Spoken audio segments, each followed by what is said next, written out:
Altı senedir benim çocuğum kandırmışlar, dağa çıkarttılar. 6 sene ben bu savaşa yapıyorum bu Ermeni karşısında. Hiçbir zaman yemiyorum. Ben çocuğunu istiyorum. HDP'nin bütün bir sorumlu bu işidir.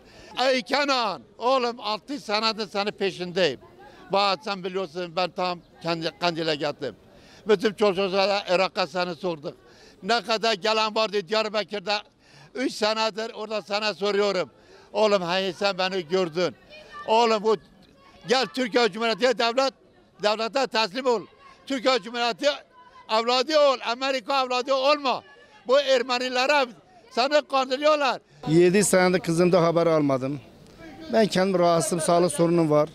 Bir ayağım hastanede, bir ayağım kızım peşinde dolaşıyorum. Hiçbir yer bırakmadım. Hiçbir dağ taş bırakmadım, çocuğumu aramadım. Ama çocuğumda bir ses, bir şey alamadım. Ama bu 2 senedir bu eyleme katılıyorum.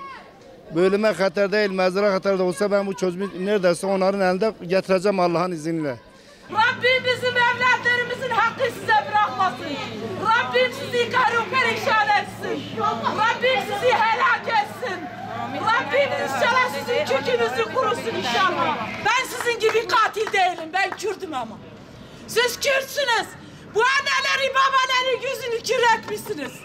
Duymamamızdan geliyorsunuz. Kulaklarınızı sağır etmişsiniz. Allah bu benim canım ciğerim nasıl yanıyorsa. Sizin canınız ciğerinde ele yansın. Siz de evlat acısını görürsünüz. Şu hayatı bunun ağzına veriyorsunuz. Bu çocuğun hakkı nerede? Gelin. Bu çocukların hakkı nerede? Bu hesabı kime vereceksin?